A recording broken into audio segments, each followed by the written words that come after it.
Suicide is not a joke. Kusog kayo ta mangantsaw sa mga nagbulag ug manghimantay sa atong mga silingan without knowing nga nagadugmok ng ilang kasing-kasing. Malihog kog check sa inyo ang mga amigo ug amiga kay karon lang nako nahibalan ng akong tulo ka suod nga mga higala nag-attempt ng suicide tungod kay gibulagang uyab, tungod sa kalaay ug tungod sa dakong problema sa panimalay. Kinsa ba ang kandidato sa pag-suicide? Well, akong ipaila-ila kaninyo usa ka guidance counselor, usa ka professor, lecturer sa depression ug suicide, usa ka pastor, apan motumog sa dili. Prone gihapon siya sa depression nga mohatod ngadto sa pagbigti.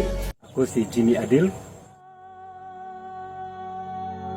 Gikan pa sa una, ubos ang iyang paglantaw sa iyang kaugalingon. Muna, pag muabot ang mga problema, iyang ginasamad-samaran ang iyang makamot, ang iyang mga tiilog, ang iyang dughan. Iyayo sa panahon nga na siya problema sa relasyon. Iyang nahuna-hunaan na iyang putlo ng iyang kinabuhi. Nagsulat siya og noon nga walay angay basulon sa panghitabo o iyang ginungguan ang iyang ulo. Sa akong paggulgol sa akong liog, nagtulo ng dugo, ito nakatulog ko. Mata na ko, may mga unggoy nagpanon. Kasi nalingaw ko sa mga unggoy. Grabe ang intervention sa Ginoo.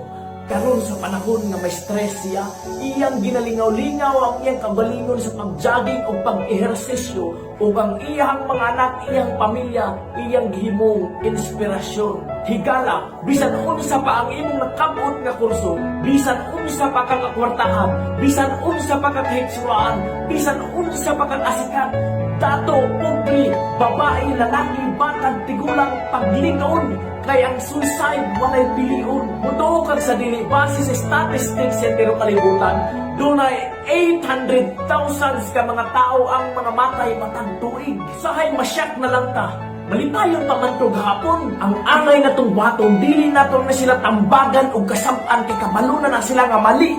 Kinahanglan lang yun ang ato ang presensya o ipa-feel nato nga importante sila o sugin lang ka ng imong gamay nga pagpangumusta mao na'y muluwas o makapagbago kanila. Aron malikay ng suicide, kinahanglan nato ang pag-ampo sa grasya sa Ginoo.